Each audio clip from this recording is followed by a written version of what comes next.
que se me iba, no estoy demasiado cerca del micrófono. Bueno, buenas tardes y gracias por su asistencia. En fin, lo que ya parece ser una serie anual dedicada a elegir una obra maestra de la pintura universal y desmenuzarla, exprimirla para sacarle todo el jugo posible desde el punto de vista técnico, histórico, iconográfico, simbólico, etc. Bueno, en esta ocasión la he dedicado a una obra que quizá no sea tan famosa como las dos en las que me centré en las ediciones anteriores, la primera y la segunda de Orgaz, pero que en parte seguramente tenga más importancia histórica que las anteriores, me explico. Mucho más que las meninas y que el Teodoro Señor de Orgaz, el retablo gráfico místico marca un punto de inflexión en la historia del arte. Quiero decir con esto que es una obra mucho más decisiva en términos históricos que las dos anteriores. Hasta el punto, y esto puede parecer un poco raro cuando lo diga, puede que suene raro, que hasta el punto de que si las meninas y el Teodoro Señor de Orgaz no se hubieran pintado nunca, pues seguramente nos habremos sin duda perdido dos obras maestras incomparables. Es verdad que no las echaremos de menos, porque no las conoceríamos, nadie puede echar de menos algo que no conoce, pero seguramente la historia de la pintura hubiera seguido una evolución más o menos parecida a la que siguió, y si aunque no hubieran sido pintadas nunca. Sin embargo, seguramente si el retablo del Teodoro místico no hubiera existido, la evolución de la pintura hubiera seguido un camino distinto al que efectivamente tuvo lugar. Voy a empezar aclarando una cuestión puramente terminológica. Voy a diferenciar retablo de político, porque no siempre es lo mismo, aunque en lenguaje, digamos, cotidiano, coloquial, se suelen considerar sinónimos. Un retablo es una estructura más o menos compleja que se suele situar encima de un altar, o detrás de un altar, o en el muro de fondo de una capilla, y que se emplea para fines devocionales y de celebración. Normalmente un retablo es una estructura bastante compleja, como digo, que conjuga pintura, escultura y arquitectura. Es una especie de obra maestra total, obra artística total, que aglutina las tres grandes artes clásicas, pintura, escultura y arquitectura. Y claro, tiene un significado, un sentido devocional o religioso. Aquí tienen un esquema de los muchos que se pueden encontrar, cuál es la estructura típica de un retablo, divididos en cuerpos, calles horizontales y verticales, y de los cientos de retablos que, por ejemplo, existen en España, pues les he puesto uno casi al azar, de una iglesia de Montejar, dedicada a Santa María Magdalena. Tenía que haber hecho una pequeña aclaración. Al cambiar el PowerPoint a este tipo, habéis leído, he comprobado que ha habido pequeños desajustes en algún texto y en alguna imagen. Hay textos que han habido ligeramente descolocados y alguna imagen de importancia que no aparece. Lo siento, pero es que no he tenido tiempo de modificarla para que quedase perfecta.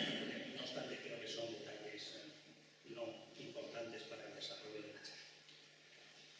Bueno, en cambio político es un conjunto que está compuesto por distintos elementos o paneles. En caso de que consten los paneles se llaman dípticos, si son tres trípticos, así sucesivamente, a partir de tres se suele llamar político. Muchos de esos paneles, o algunos de ellos, son móviles.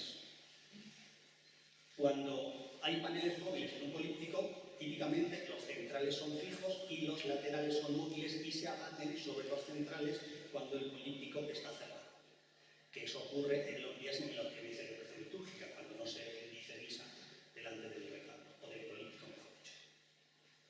Frente a los retablos que conjugan típicamente arquitectura, pintura y arquitectura, escultura, pintura y arquitectura, los polípticos casi siempre constan exclusivamente de superficies pintadas y de marcos. A veces esos marcos van grabados en inscripciones, como veremos en el retablo del Teodoro místico, y a menudo tienen pintadas falsas esculturas en grisalla, pero rara vez o nunca contienen esculturas. Aquí tiene, por ejemplo, un políptico de Roger Van de Peyder, el políptico del juicio final, donde pueden intuirse que los paneles laterales, los extremos derecho y izquierdo, son abatibles sobre los centrales en los momentos en que está cerrado. Y como ven, incluyen falsas esculturas, representadas por un realismo bastante evidente. Pero retablo y políptico no es lo mismo, porque no todos los polípticos se emplazan en capillas o en templos. Un políptico puede estar, por ejemplo, situado en una pequeña capilla privada, en un domicilio de una persona adinerada, que lo utiliza para rezar ante él, y no todos los retablos son polípticos. planos pueden ser exclusivamente escultóricos, no pictóricos.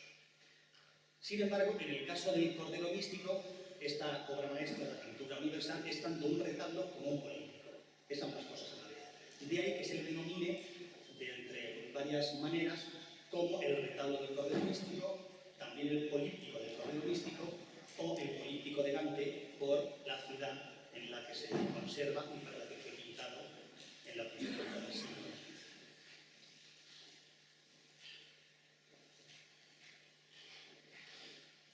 Bueno, el retablo del Cordero Místico o políptico, si le gusta más, consta de 20 paneles pintados en 12 tablas. ¿Por qué hay más tablas por qué hay más paneles que tablas? Porque algunas tablas abarcan más que un panel, como ahora me referiré cuando veamos una corona de tablas. Varias tablas tienen más de un panel, aunque parecen tablas distintas porque los paneles están enmarcados de manera individual. Con lo cual se parecen, porque son paneles distintos, aunque en realidad pertenezcan a la misma tabla. De estos 20 paneles, 8 de ellos son visibles cuando el retablo permanece cerrado, como tienen ustedes en el extremo izquierdo de la imagen. Por tanto, esos 8 están pintados por las dos caras. Y los paneles exteriores, los otros 12, mejor dicho, pertenecen al retablo cuando permanece abierto. Se sabe que en su día el retablo del Cordero Místico incluye una predela, que es una escena, un cuerpo colocado a todo lo ancho del extremo inferior del políptico, pero se fue destruida por una limpieza muy poco afortunada en la primera mitad del siglo XVI. Aquí tienen de una silografía de 1878, pues la estructura móvil de las alas y de los paneles fijos del retablo, con indicación bastante obvia de cómo se plegan unas sobre otras, permitiendo que se abran o se cierren en función de que exista o no un motivo litúrgico para hacer las cosas. Bueno, frente a un cuadro individual autónomo, un políptico que se compone en algunos casos de un gran número de imágenes, claro, el sentido de cada escena solamente tiene, la redundancia, sentido en relación con el conjunto. Un políptico es como un libro que consta de varios capítulos. Del mismo modo que un capítulo solo tiene sentido en relación con una obra que es más amplia y de más sentido completo, que es el libro entero, pues cada escena del políptico transmite un pequeño mensaje que contribuye a la significación completa del retablo. En este caso, en el caso del retablo del Cordero Místico, ese mensaje global, ese significado general que tiene esta obra, es una especie de puesta en escena de una narración bíblica descrita en el Apocalipsis, que busca la transmisión de un mensaje religioso de salvación destinado a los contempladores de esa región. Si no a todos los contempladores, sí al menos a aquellos con la suficiente erudición y la suficiente cultura como para saber identificar, reconocer e interpretar el simbolismo muy complejo en muchas ocasiones que contienen estas veintitantas escenas pintadas. Es evidente que las claves literarias, religiosas y simbólicas de la obra artística no se entienden automáticamente, sino que requieren cierta cultura, cierto adiestramiento por parte del espectador. Bueno, voy a proyectar unos pequeños detalles que dejan claro ya de antemano el increíble virtuosismo con el que fue pintada esta obra, para explicar que el retablo del Cordero Místico es una obra inagotable que permite una visión de conjunto a distancia para percibir el efecto general y el efecto de conjunto, pero también una contemplación minuciosa, muy próxima y muy detenida, que da lugar a descubrir una cantidad gigantesca de detalles que desde nuestro punto de vista sería casi innecesario que hubieran sido pintados. ¿Qué quiero decir? Hay detalles tan diminutos, tan increíblemente pequeños, que es imposible verlos a lo que estés a un palmo de distancia del retablo. Es decir, parece un esfuerzo innecesario que los pintores se hayan tomado una gigantesca molestia de pintar cosas que es imposible que fueran vistas desde el lugar donde típicamente se ponen los espectadores a admirar esa obra. En una capilla en cuyo fondo, a varios metros, estaba una obra con una luminosidad increíble y la mina. Haría falta poco menos que un catalejo, un telescopio o unos anteojos, al menos no prismáticos, para captar la increíble minuciosidad y la increíble panoplia de detalles que tiene esta obra maestra.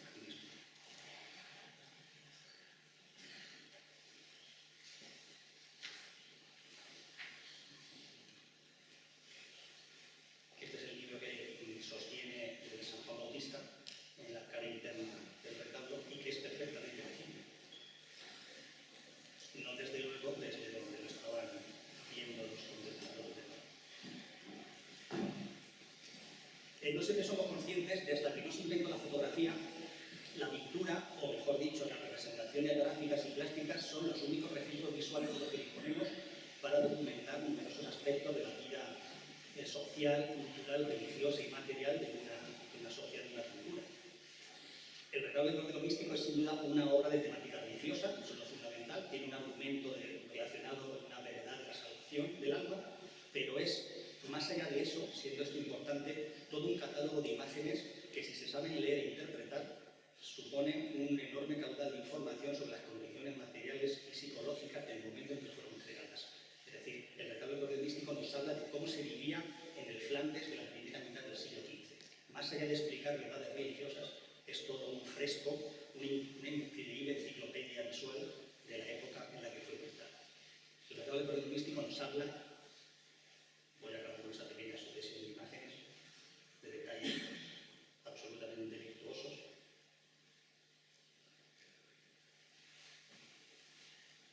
Para que se haga una idea del tamaño y de la minuciosidad de los artistas que participan en su elaboración, fíjese, este detalle del rostro de la Virgen María, que forma parte de los paneles interiores, tiene aproximadamente un tamaño de 8,5 centímetros de alto por 11 centímetros de ancho.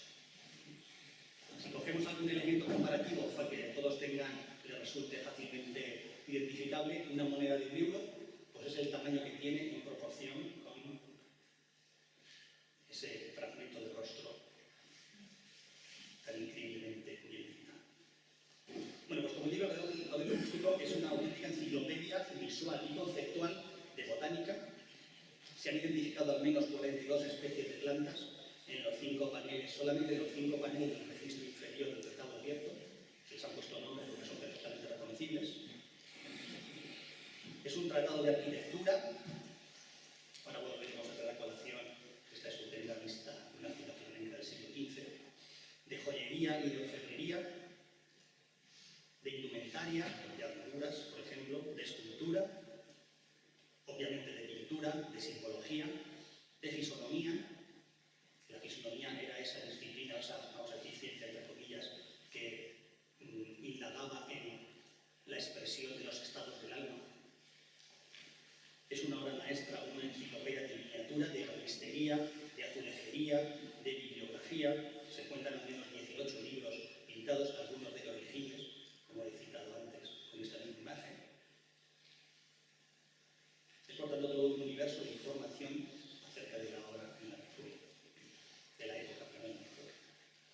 Bueno, voy a centrarme un poquito, sin grandes holguras, en la técnica pictórica que emplearon los hermanos Manet y su cohorte de colaboradores, porque obviamente tuvieron que estar ayudados por un amplio número de ayudantes, discípulos o colaboradores.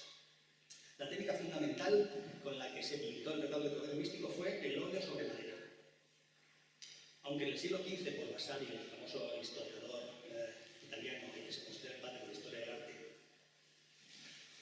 aunque en el siglo XVI circuló la leyenda de que Jean Banet fue el inventor de la pintura al óleo, eso está totalmente desacreditado, está desmentido absolutamente, porque ya se sabe que al menos en el siglo XII se utilizaban los aceites secantes como aglutinantes de pigmento. Hay un manuscrito muy famoso de la época medieval, el manuscrito del monje Teófilo, en el que ya habla en el siglo X o XI, no está datado con esa precisión, que el aceite se puede utilizar para aglutinar pigmentos. Curiosamente él dice, de todos modos, es una técnica bastante corrosa porque tarda tanto en secar el aceite que es preferible utilizar otra alternativa. Él se refiere, el monje Teófilo, a la técnica que se utilizaba universalmente en la Edad Media, que era el temple sobre huevo, cuyo secado rápido permitía una agilidad de trabajo mucho más resistente. Pero está claro que al menos en el siglo XI o XII el óleo ya se utilizaba quizás en pormenores o en usos menos relevantes que para obras importantes de tipo artístico se utilizaba como técnica pictórica. Si se atribuye a Manet no la invención, sino un papel fundamental en el desarrollo de la pintura al óleo, no es porque inventaran el óleo en absoluto, sino quizá porque intentaron perfeccionarlo de una manera que se surtía las necesidades que a él eran obligadas para trabajar la pintura tal y como él concebía que tenía que ser trabajada. Quizá no inventó el óleo, pero sí lo llevó a un grado de perfeccionamiento tal que a efectos prácticos se le puede considerar como el auténtico inventor del técnico. quizá el mérito no es del que inventa algo, sino del que lo lleva a su máxima perfección, y en este caso en un periodo de tiempo muy próximo a la propia invención del óleo. Es sorprendente que tan poco tiempo después de utilizarse el óleo como técnica apta para obras de gran formato y de gran envergadura, los Van Eyck la llevaron a su máximo extremo de virtuosismo.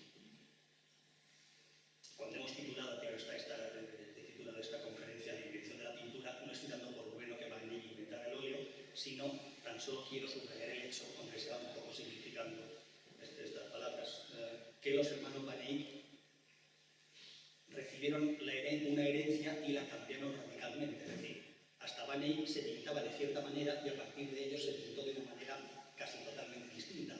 O se pintaron cosas que hasta ese momento no han sido pintadas nunca.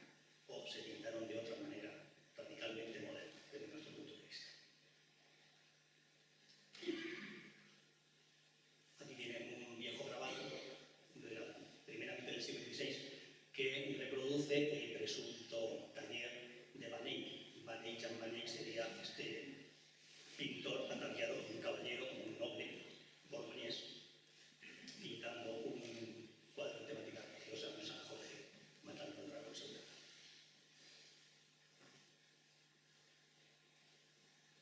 La aportación de los Van Eyck consistió, por tanto, en convertir el óleo en una técnica que permitía abandonar la que había sido durante siglos la típica técnica para obras importantes, obras de envergadura, el templado. Como quizás sepan muchos de ustedes, la mayoría seguramente, el templado es una técnica bastante laboriosa, enojosa de trabajar, porque requiere, en fin, una preparación y una forma de trabajo muy hijotera, permítanme la palabra un poco malsonante, muy laboriosa, que era la que había estado vigente durante muchos siglos. Cuando los Van Eyck abandonan el temple al huevo, y lo sustituyen por el óleo, la razón es que al utilizar el aceite como aglutinante, la lentitud de secado del propio proceso les permitía trabajar de una manera mucho más detenida y una forma de aplicar las capas que permitía representar la realidad con un grado de naturalismo impensable en la época. Y por otra parte, el lento secado del óleo permitía fundir fácilmente las pinceladas y por tanto reconstruir el volumen de los elementos representados de manera mucho más realista que lo que permitía el temple.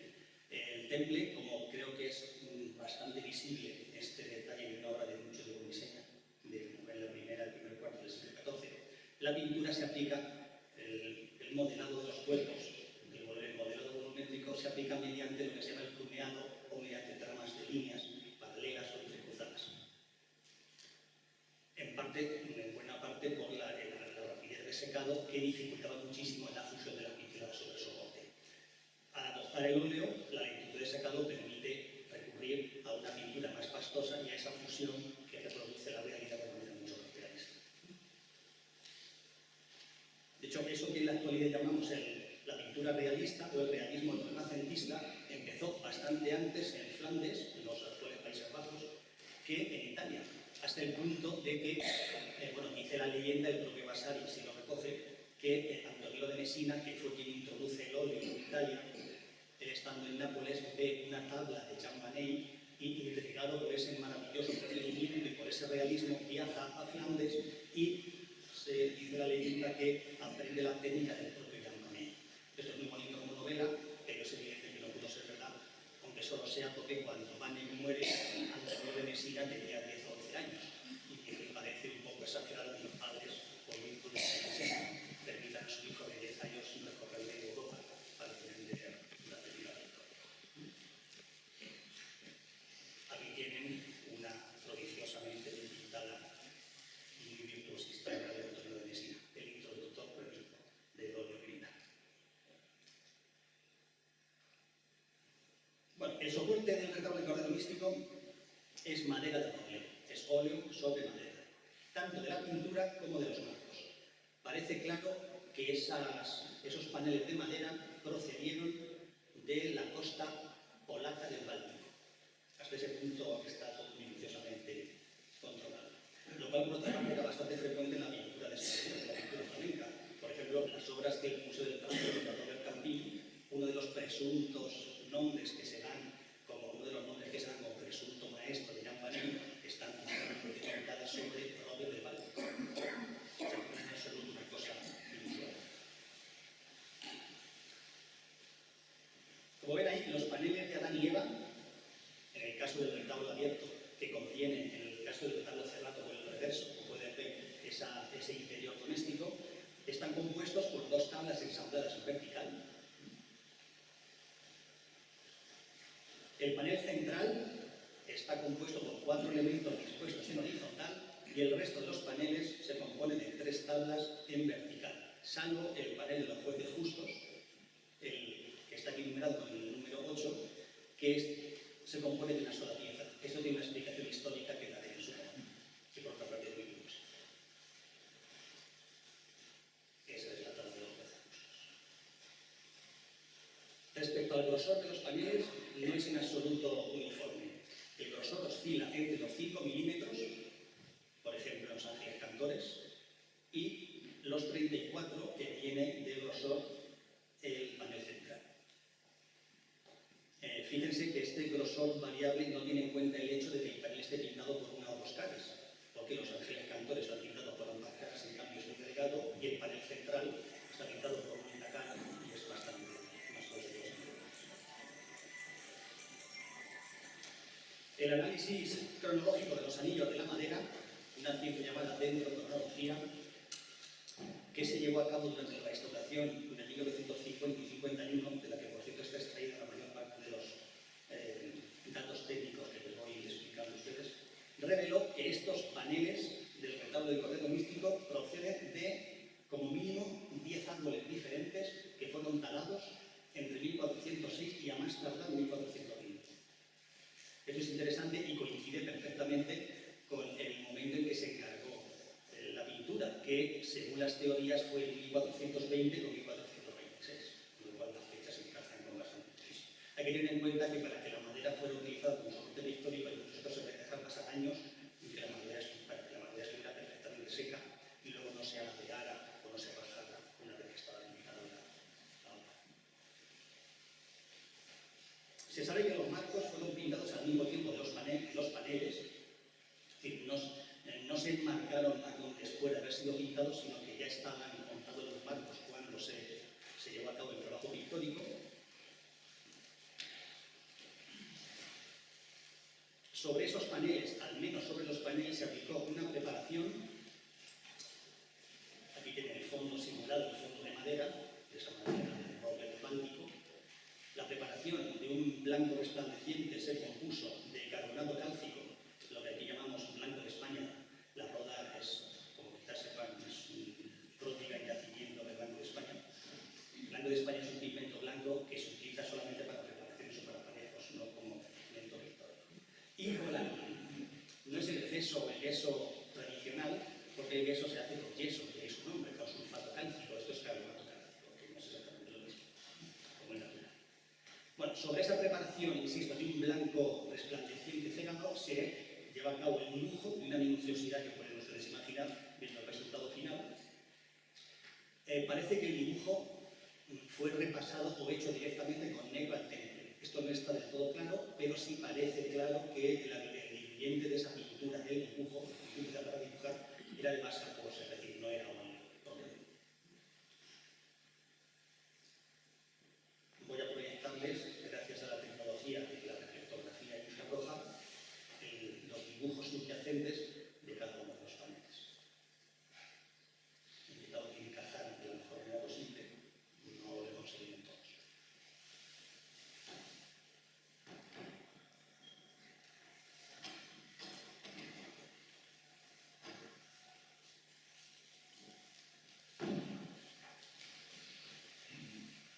Bien, una vez trazado el dibujo en el panel, se le aplica una imprimación al aceite, ya se sabe que al aceite, extremadamente delgada, de un color pardo ligeramente amarillento, seguramente para reducir la excesiva absorbencia de esa preparación de carbonato de coral.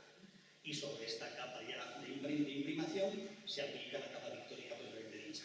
Típicamente el óleo está trabajado a base de veladuras, capas de color transparente superpuestas, 6, 8, 12 capas, las que fueran necesarias,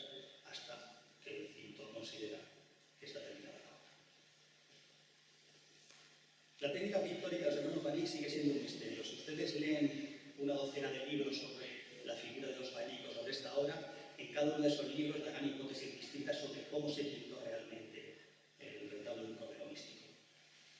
En los análisis a los que se sometió la pintura al óleo en esa restauración de 1950-51 sobre la composición del óleo, determinaron la siguiente composición.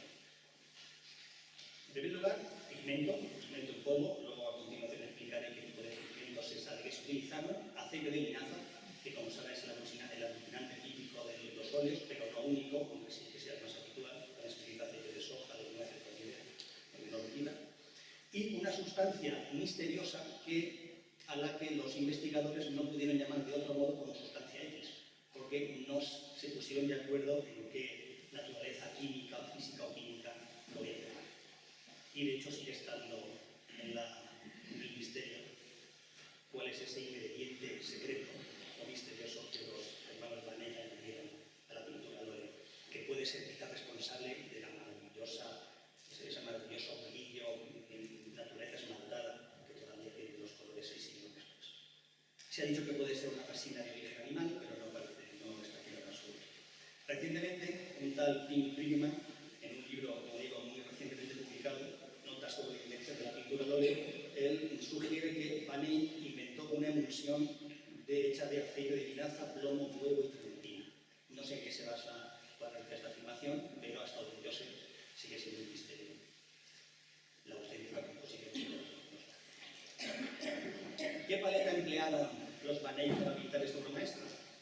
Bueno, como saben, en argot pictórico, en argot artístico, se llama paleta no solamente al objeto sobre el que se aplica el color y donde se realizan las mezclas, sino la selección que hace el artista de los colores que utiliza para pintar su obra. Bueno, de estos análisis de 1950-51 se sabe que los Banik utilizaron al menos los siguientes pigmentos, que esos que tienen aquí. No hagan demasiado caso a la complejidad de color que he puesto a título de simplemente orientativo, ¿no? Tenemos el blanco de plomo, que es carbonato de plomo, un pigmento extremadamente venenoso, sobre todo en su estado de polvo, porque es fácilmente inhalable, el famoso albayalde de los textos clásicos. Un amarillo, el amarillo de plomo estaño, compuesto como natural por esos dos ingredientes, esos dos elementos. El ocre, que es un dióxido de hierro, un pigmento natural de origen de naturaleza mineral. En rojos tenemos el cinabrio, que es el nombre que se daba al vermellón antes de que fuera creado industrialmente. El cinabrio es un sulfuro de mercurio y el principal yacimiento mundial, como quizás sepan, se encontraba y se sigue encontrando en Almería, en Ciudad Real. Se le llamó, como digo, vermellón cuando, siendo químicamente idéntico al cinabrio, se obtuvo por procesos químicos industriales. Extraído directamente del mineral llamado cinabrio. Tenemos la laca de Granza también, o de rubia, que es un pigmento carmesí escarlata extraído de la raíz de una planta, rubia quintonum. De azul es la azulita, que es carbonato de cobre, el lapislázuli, muy resaltado, que es el famosísimo azul ultramar que se extrae de la piedra semipreciosa de su mismo nombre, uno de los pigmentos más famosos de la antigüedad y más caro que su precio en oro, aunque solo fuera porque había que traerlo de Afganistán. Verdes tenemos el resinato de cobre y el verde malaquita, que es un verde amarillento también de carbonato de cobre, como el azul de azulita. Hay también un pardo orgánico, no se sabe si de naturaleza animal o vegetal, negro de marfil o de huesos, que se obtenía, como indica su nombre, carbonizando astillas de marfil de mayor calidad o carbonizando huesos. Y tenemos en pequeñas aplicaciones el pan de oro, lo que todos ustedes entienden por esas láminas extremadamente delgadas hechas machacando químicamente monedas de oro, hasta que son de una delgadez casi de papel de fumar, que aparecen en unas pequeñas aplicaciones, no demasiadas, como por ejemplo los arcos que rodean, como ven ustedes ahí, las cabezas de la Virgen, San Juan Bautista y Dios Padre, en algunas aureolas y en algunas joyas, por ejemplo la corona que aparece a los pies de Dios Padre y que luego proyectan en un detalle muy amplio. Bueno, las copias del retablo se conocen al menos tres. La que realizó Michael Michiel, mejor dicho Coxy, a mediados del siglo XVI por orden de Felipe II. Claro, cuando Felipe II se convierte en rey de Flandes, visita sus posesiones, se enamora del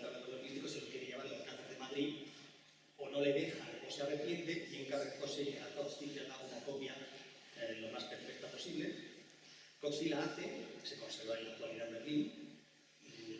Solo se permite algunas pequeñas licencias, que es en el panel cerrado, en la franja inferior donde aparecen los donantes, los San Juanes y los dos donantes y los San Juanes, que los sustituye por 4 evangelistas. Mantiene a San Juan Evangelista que añade a los otros 3. Imaginamos que a Felipe II le importaba un comino a quien mandara pagar en su momento el tratado de compromiso. Esta copia de Coxey ha tenido una gran importancia museística porque parte de sus paneles se han utilizado para completar el retablo en los muchos momentos en que el retablo estaba separado y disperso por muchas partes del mundo, pero también a la hora de llevar a cabo copias o análisis de su evolución histórica, pues ha tomado como referencia para saber cómo podía ser originalmente el retablo urbanístico, que es con diferencia la obra que ha tenido una vida más complicada de todas las grandes obras maestras de la pintura.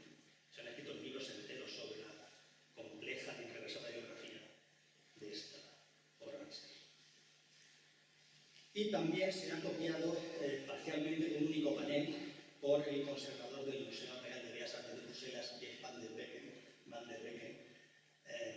Aquí lo tiene en el proceso de copia de ese panel, en un momento histórico que, en fin, hizo necesario recurrir a ese trabajo. También existe una copia completa de un copista anónimo de 1625 que en la actualidad se conserva en Amberes. La copia de Coxey estuvo en España hasta que en la Guerra de Independencia un general napoleónico, Auguste Daniel Belliard, la robó de un monasterio español donde se custodiaba en 1809 y, bueno, al final, con un inglés azar del destino, ha acabado reunida íntegramente en Berlín. En esa misma invasión napoleónica desapareció también el matrimonio Arnolfini de Jean Baptiste, que hoy en día es una de las grandes joyas de la National Gallery londinense. El retablo ha sido sometido al menos a 3 limpiezas. Una antes de 1550, que como he indicado muy de pasada al principio, fue la que supuso la pérdida de la predela. Debe ser que no se hizo todo lo que ha debido hacerse. Parece que hay indicios de que esa predela podía representar una escena del limbo, pero no se sabe con seguridad. Una segunda limpieza a mediados de siglo, llevada a cabo por 2 pintores, Jan Lancelot Blondel de Brujas y Jean Manescore de Utrecht, y una última en 1663. Hablo de limpiezas, no de restauraciones. Es decir, no se intervino en la capa pictórica, simplemente se eliminó la suciedad. Restauraciones propiamente dichas ha sufrido muchas de ellas. La más temprana en 1731, 1819, ambas íntegras, y restauraciones parciales, 1825, parciales quiero decir solamente algunos de los paneles, 1828, 1859, 1937, 1945, después de ser rescatada de una mina de sal en la localidad de los Alpes austriacos de Altosi.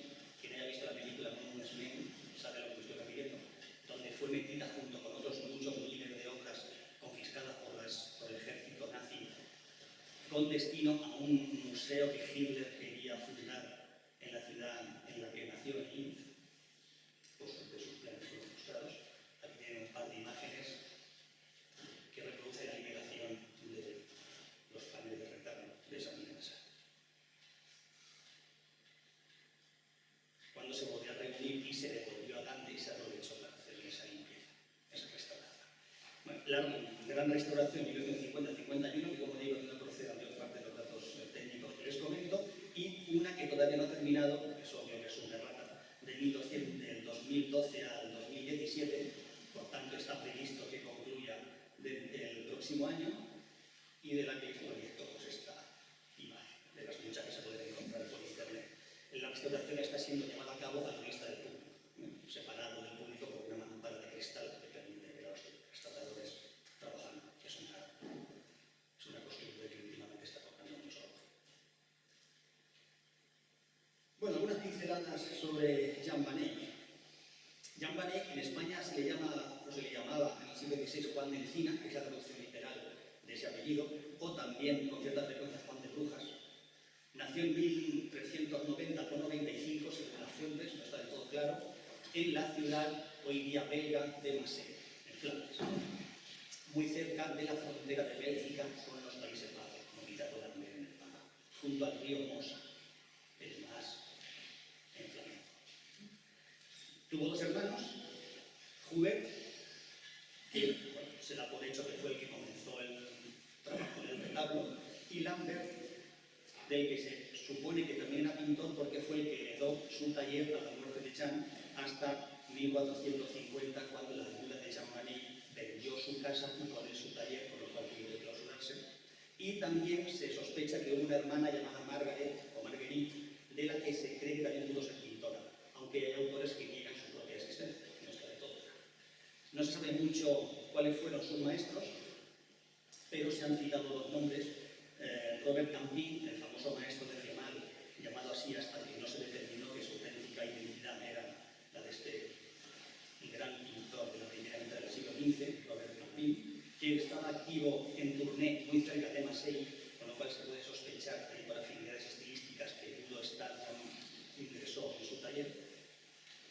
Y un segundo hombre, Melchior Broederlam, que era el pintor de la corte del duque de Borgoña, Felipe el Atrevido, que era el abuelo de Felipe III el Bueno, para el que trabajó Champagny. Con lo cual, por esa afiliación, pues puede que no es descabellado pensar que pudiera entrar en su talla.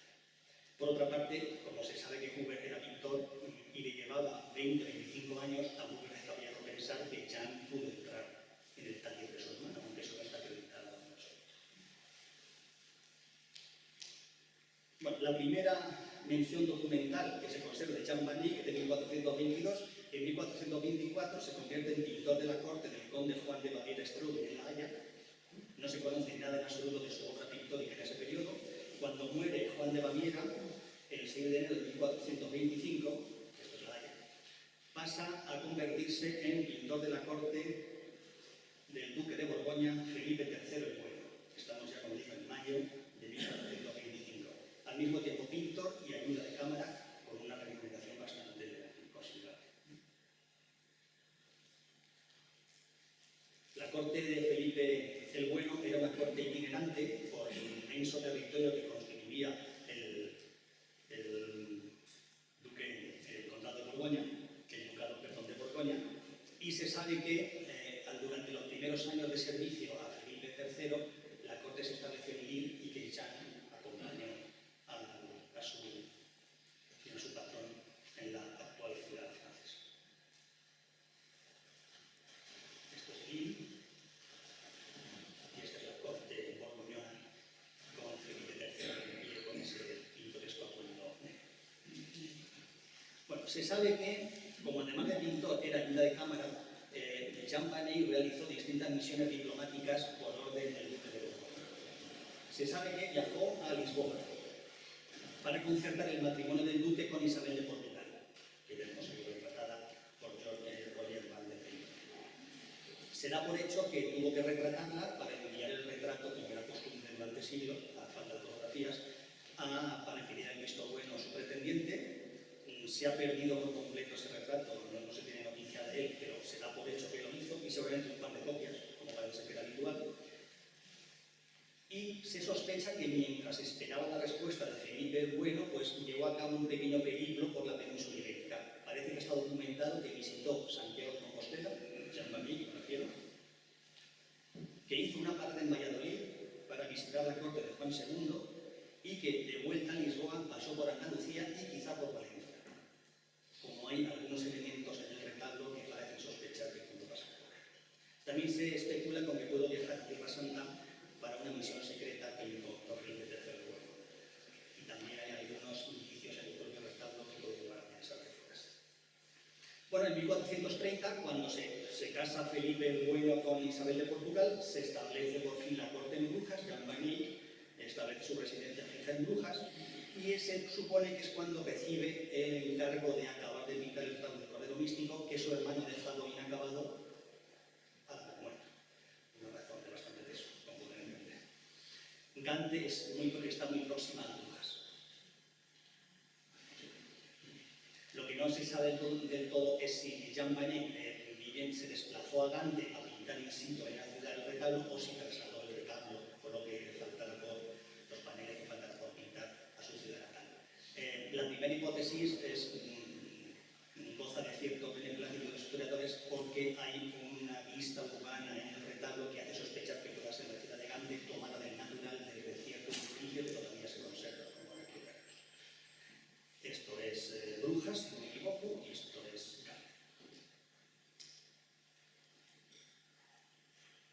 en 1433, un año después de haber finalizado el Tratado del Código Místico, Jean Vanille se casa en Brujas con Marguerite.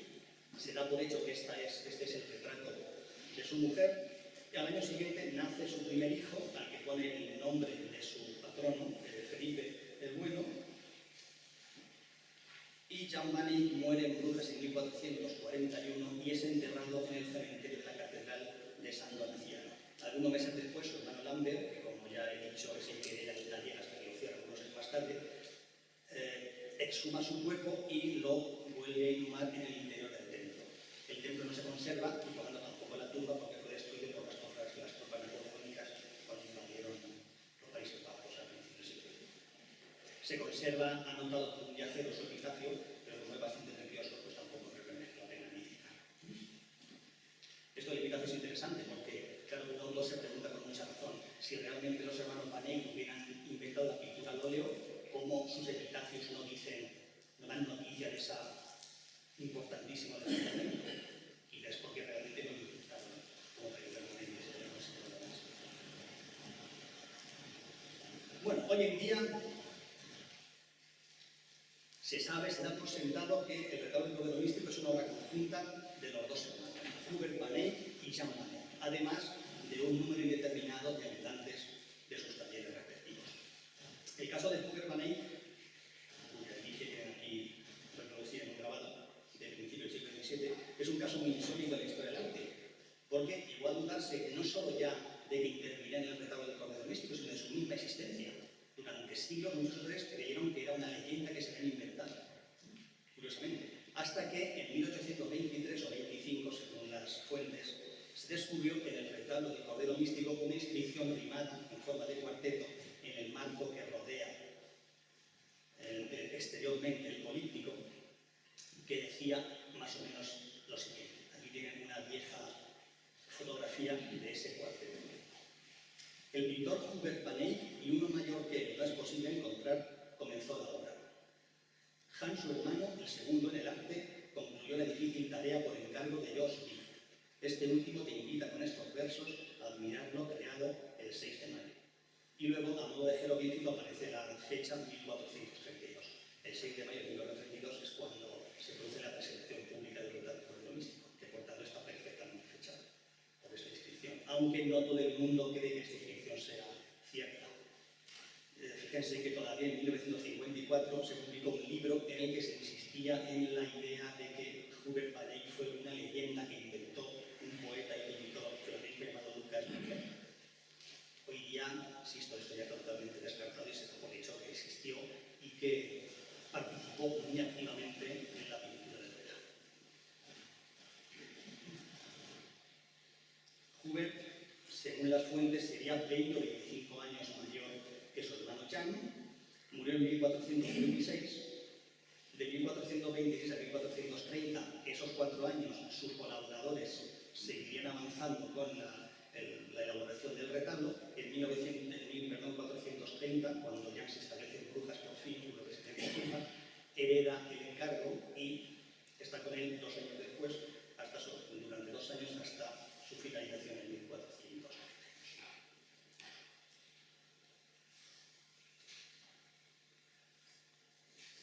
Bueno, y para introducirme ya en el análisis pormenorizado, y espero que no muy aburrido, de cada uno de los paneles, decir que esta obra responde a un programa iconográfico de una complejidad abrumadora. Es una obra que incluye más de 200 figuras, incluye textos escritos, referencias bíblicas y de otras fuentes religiosas e incluso paganas, como citaron en su momento. Naturalmente, hay que pensar que ese complejo programa iconográfico, simbólico, religioso fue invención de los propios pintores. Es evidente que esto venía estipulado en el contrato de ejecución de la obra y seguramente fue creación de algún erudito, seguramente con formaciones eclesiásticas. Es curioso leer los contratos de obras pictóricas de los siglos pasados porque uno se da cuenta de hasta qué punto está todo perfectamente cerrado, con unas cláusulas de una rigidez en muchos casos sorprendente, ¿no? No ya es que te digan lo que tienes que pintar, sino incluso cómo pintarlo, incluso qué materiales tienes que utilizar en función de la mayor o menor capacidad económica de los comitentes de la obra. Como autor de ese complejo programa se ha propuesto, no está documentado, no es seguro, a un tal Olivier de Lange, que era autor de varios tratados doctrinales y que era también prior de la iglesia de San Juan, iglesia en la que estaba la capilla en la que se expuso algunos años más tarde el tratado de lo mismo, con lo cual parece bastante verosímil este nombre.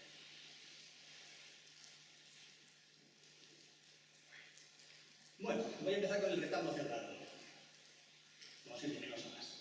El retablo cerrado, ese es el aspecto que tiene en los días que no se celebraba misa, tiene las siguientes dimensiones: 375 centímetros de alto por 260 de ancho. Como ven, consta de 8 paneles. Hay 4 paneles, bueno, parecen constar de 12 paneles, pero son 8 porque lo de los registros superior y medio es la misma tabla, solo que dividida cada una en 2 paneles. Son 8 paneles con 4 de ellos con 2 terceras cada uno. Existen, como ven, están habitados por 10 personajes dispuestos de manera cuasi simétrica. El tema general de esta lista del retablo cerrado es la anunciación. Y esa anunciación, es decir, el anuncio de la venida de Cristo al mundo, está explicada en 3 momentos ordenados cronológicamente de arriba a abajo. Todo ello compone una especie de historia de la salvación, o una prehistoria, mejor dicho, de la salvación. Esto tiene que ver con los paneles que, aunque la tabla es única, cada una de ellas tiene 2 paneles. En el registro superior se explican los anuncios del advenimiento del Mesías, es decir, las profecías que anunciaban que Cristo vendría al mundo. En el registro central, la anunciación del ángel a María y la encarnación, y en el registro inferior tenemos a los donantes y a un par de estatuas que viven en momento presente, contemporáneos del pintor. Fíjense que es muy curioso y muy interesante que los 2 San Juanes, San Juan Bautista y San Juan Evangelista, estén no como representados, no como personajes reales, sino como estatuas. Es la única manera que tienen los hermanos Vaney en hacerlos vivir en el mismo segmento temporal de los donantes, ¿verdad? Porque ellos vivieron muchos siglos antes de los que pagaron por el retablo. Los convertimos en estatuas y es fácil creer que estén juntos en el mismo segmento. Bueno, vamos a ir registro a registro explicando lo más importante de todo. Bueno, los remates semicirculares tenemos a los profetas, un par de profetas, de cuyas palabras se puede interpretar el anuncio de la venida de Cristo al mundo. Las filacterias, esas cintas ondeantes, incluyen inscripciones que explican esa labor profética de cada uno de ellos. Estos mensajes verán que están redactados en segunda persona. ¿Por qué? Porque están siendo dirigidos a María, a la Virgen que está en el registro inferior. Estos profetas son 2 profetas menores, cada uno con un libro bíblico, Zacarías y Miqueas. Zacarías. El texto que lo acompaña en esa filacteria dice, traducido al castellano: alégrate mucho, hija de Sión, da voces de júbilo, he aquí que tu rey vendrá a ti. Esto está en Zacarías, capítulo 9, versículo 9. Como ven, está señalando un voluminoso libro, seguramente su libro en la Biblia, pero fíjense indirectamente, de manera muy sutil, está también señalando a la Virgen María que está en el registro inferior. O sea, están haciendo 2 cosas a la vez y al mismo tiempo dirigiendo esas palabras en segunda persona a María. El segundo profeta, Miqueas, un profeta del siglo VIII a.C., acompañado por la inscripción: de ti saldrá el que será Señor de Israel. Fíjense que está dirigiendo la vista hacia abajo, es decir, hacia María, a la que parece que se está dirigiendo con sus palabras. En los paneles centrales tenemos a las sibilas. Las sibilas son figuras mitológicas y por tanto paganas a las que se les atribuían dotes adivinatorias, o dones adivinatorios. En concreto, las sibilas Eritrea y Decumas, que son las que representan los hermanos Vaney, se les suponía durante la Edad Media que habían profetizado la venida de Cristo al mundo. Sibila Eritrea y Decumas. El texto que acompaña a la Sibila Eritrea es una cita de Virgilio, un autor pagano, pero del que los estudiosos medievales, de algunos de sus textos denuncian una especie de profecía de la venida de Cristo al mundo. Este texto de Virgilio, en esa filacteria tan compleja, dice: no hablan con lengua mortal, inspira un poder que procede de las alturas. Y la Sibila de Cumas tiene una cita de San Agustín, uno de los padres de la Iglesia, que dice: el rey más alto vendrá en forma humana para reinar por todo el mundo. Bien, si pasamos al registro central, el argumento general es la Anunciación, una escena que, bueno, como sabrán, que se describe en los Evangelios, en uno de los Evangelios de San Lucas. Como ven, aparecen dos figuras que lucen aparatos trapeados del mismo color, y ambas están arrodilladas. Es muy curioso comprobar que están arrodilladas por suerte, porque si se pusieran de pie, sus cabezas golpearían el techo. Esto es interesante porque fíjense que, a pesar del realismo de la representación, importa mucho menos que los tamaños relativos entre los elementos sean realistas que el uso de esos elementos para transmitir cierto mensaje. El arcángel San Gabriel porta una rama de lirios, que es el símbolo tradicional de la virginidad, y pronuncia la frase que aparece, su comienzo aparece escrito en el panel: Ave o Ave María, llena eres de gracia, el Señor es contigo. Fíjense que su boca está ligeramente entreabierta. María tiene las manos cruzadas sobre el pecho en señal de humildad y responde: Ecce ancilla Domini, con la particularidad de que el texto, de aquí las acaba de enseñar, el texto está escrito boca abajo. ¿Para qué? Para que pueda ser leído por el Espíritu Santo, que tiene forma de paloma encima de su cabeza. Eso es interesante. Sí, esto es muy de la Rusia. El Espíritu Santo guía un paloma, pero también dice el profeta Miqueas, que quizás recuerden que está arriba mirando hacia abajo. Bueno, como ven, la escena tiene lugar en una casa típicamente flamenca del siglo XV. Perdón, me he adelantado. Puede parecerle sorprendente esto de escribir textos encima de una obra pictórica, pero es una cosa muy común en la Edad Media, y he puesto un ejemplo, vamos, ya exagerado, donde aparece pues, un diálogo entre Raymond Lull y un estudiante, un diálogo bastante confuso, que podría ser perfectamente el antecedente de los bocadillos de los jóvenes actuales. Y no es en absoluto raro encontrar textos escritos por obras pictóricas de la Edad Media. Bueno, como digo, esta escena de la Anunciación no tiene lugar en una casa del siglo I o del siglo -1 o del siglo a.C., sino en una casa flamenca, en una ciudad que se piensa que puede ser grande, como sostienen, por cierto, algunos estudiosos. En una casa flamenca del siglo XV, rodeado por los enseres que sería esperable encontrar en una vivienda acomodada de aquella época y en ese país. Hay que tener en cuenta que tanto en Flandes como en los Países Bajos la gente le daba mucha importancia a las posesiones naturales, materiales, con las que demostraban no solamente su poder económico, sino también su gusto refinado y su rectitud moral, incluso. Si han leído la novela famosa de La Casa de las Miniaturas o La Joven de la Perla, sabrán perfectamente qué me refiero. A través de la ventana se ve una plaza a pleno sol. Gante, puede ser. Hay quien reconoce algunos edificios, esa bruja, por ejemplo, de la torre a la derecha, y hay un edificio en concreto que todavía existe en Gante.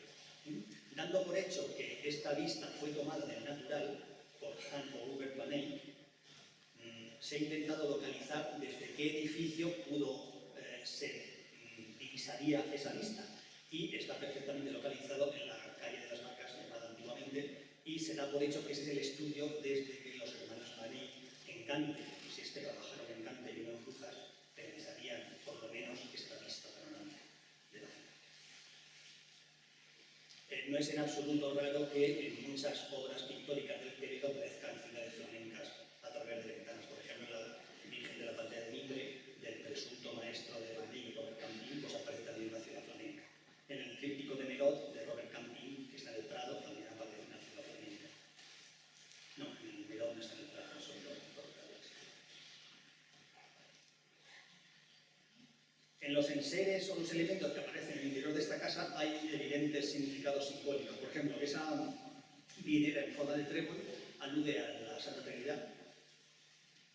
vasija metálica, la fuente y la toalla a la celebración de la Eucaristía, y aunque quizá no sea demasiado evidente, ese recipiente de vidrio atravesado por un rayo de luz alude a la virginidad de la Virgen María, por una alegoría que consiste en que, del mismo modo que la luz atraviesa el cristal sin dañarlo, María pudo quedar embarazada sin dejar de ser virgen. Lo que es una metáfora maravillosa de la virginidad, de la concepción. Hay que decir que muchos contratos de la época entre patronos y pintores especificaban que tenían que aparecer en las escenas de la Anunciación y de la Natividad en seres de la época, o sea que estaba establecido por contrato. Por eso no es raro encontrar el mismo. Los Banney incorporan en este registro central del retablo cerrado con un elemento ilusionista muy chocante, que creo que queda aquí perfectamente claro. Fíjense que las molduras de los marcos o las molduras de los paredes proyectan sombras hacia el interior de la habitación.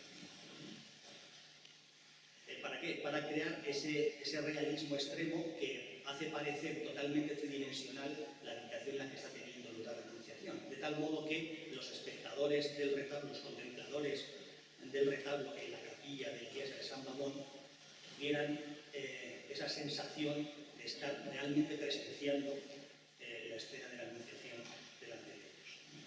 Que parezca que son figuras de carne y hueso de una habitación real, como la que podían encontrar en sus propias casas, donde estaba teniendo lugar esa escena.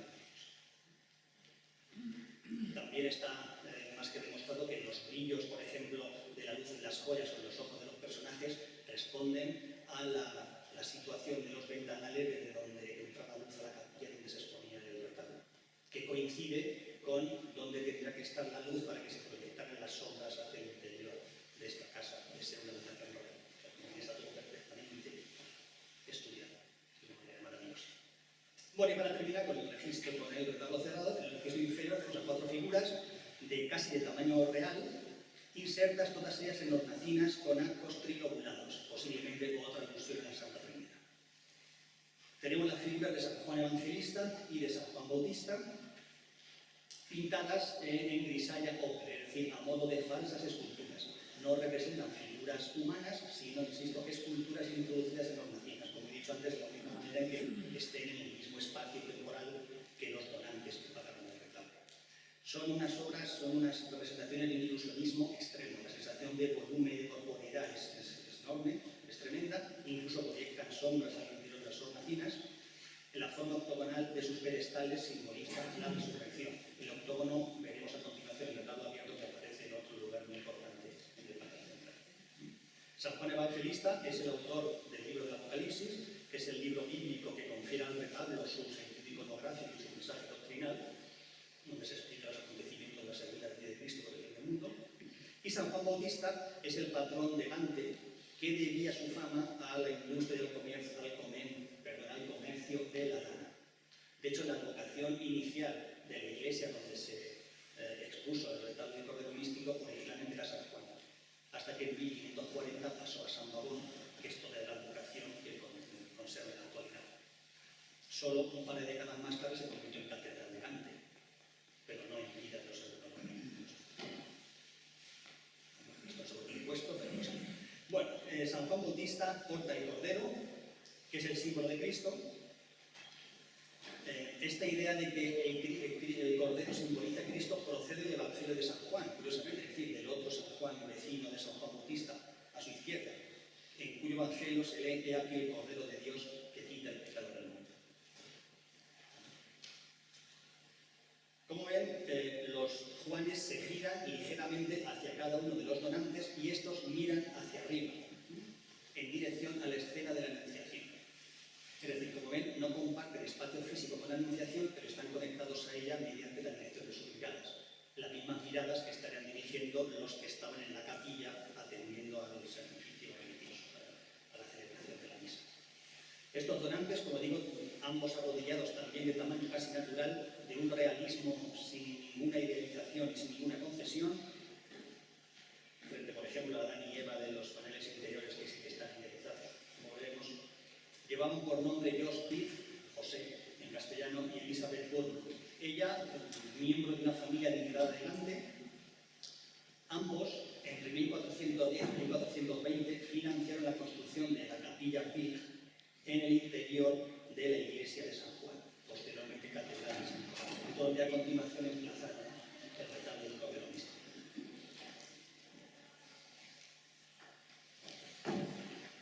Ahí tiene el interior de la catedral de San Baumo y en el plano la capilla Pit, cuya construcción sufragaron ambos comitentes en esa. El retablo estaba colocado en esa pared que está indicada con la línea roja. Hoy en día no se conserva ahí como era.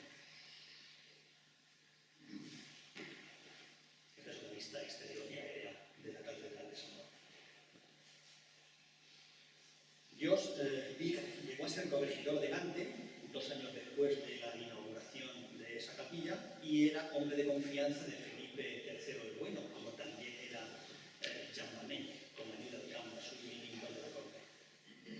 Curiosamente, el mismo día en que se consagró su capilla y se expuso el retablo al público, el 6 de mayo de 1432, tuvo lugar el bautizo del hijo del duque de Borgoña, de Felipe III el Bueno, en la propia capilla allí.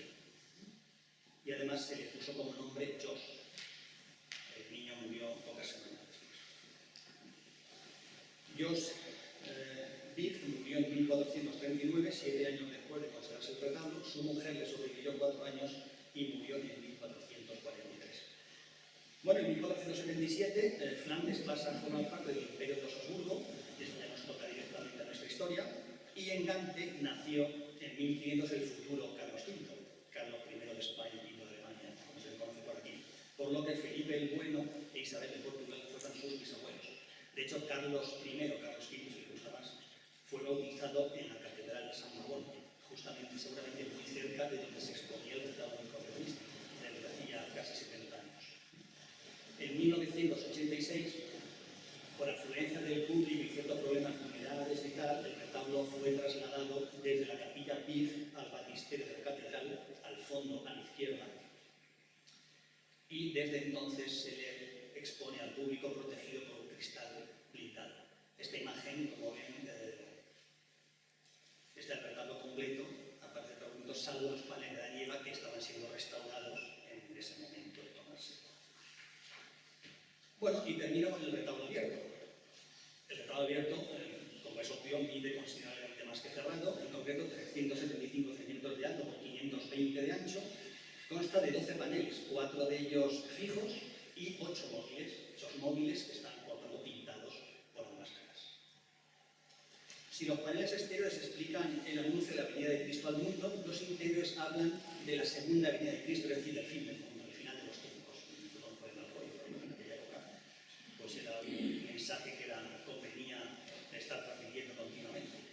La segunda venida de Cristo al mundo, por tanto, para librar al hombre del pecado cometido por nuestros primeros padres, Adán y Eva, que tienen una presencia manifiesta, como ahora veremos ustedes en el retablo abierto. Es el Apocalipsis, es justamente el momento en que tiene lugar ese acto definitivo de redención, la segunda venida de Cristo.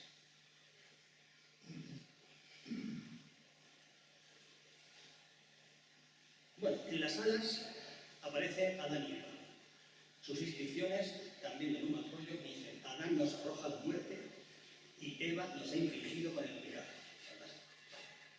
Retrocedo un poquito para que comprueben que, si puedo, que ambos están vistos ligeramente desde abajo, es decir, están representados como tal y como los veían los contempladores del retablo si fueran figuras de carne y hueso colocadas frente a ellos. Y fíjense que, especialmente en el caso de Adán, el marco oculta parcialmente el pie izquierdo y su pie derecho parece sobresalir por encima del marco, que es un trampantojo es un elemento ilusionista muy curioso, muy interesante.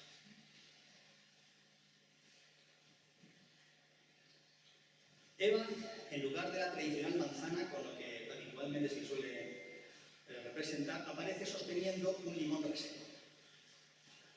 La tradición cristiana asociaba el limón con la Virgen. Y por otra parte, dado que se le consideraba un antídoto para muchos venenos, se consideraba un símbolo de la salvación. De hecho, por ejemplo, aparecen limoneros en las últimas cenas. En el Glandaio, en el convento de San Marcos de Venecia, aparecen limoneros con unos limones espléndidos colgando de sus ramas, aludiendo a la salvación. Pero la última cena es el momento crítico que preludia la segunda venida de Cristo, la salvación de la humanidad. O sea, que tiene sentido alegórico y simbólico. claro, lo interesante es que hacer sostener a Eva un limón puede dar un mensaje de esperanza. Claro, si la manzana es símbolo del pecado en manos de Eva, ponerle un limón que es símbolo de salvación quizá esté transmitiendo un mensaje de esperanza. ¿De acuerdo? Adán y Eva por extensión son culpables de la caída de los hombres, no ante Dios. Pero la propia Eva te está diciendo, no te preocupes, hay esperanza. Y lo está ejemplificando sosteniendo un limón que simboliza precisamente la salvación. Esta hipótesis es muy bonita, pero claro, no explica que el limón esté reseco.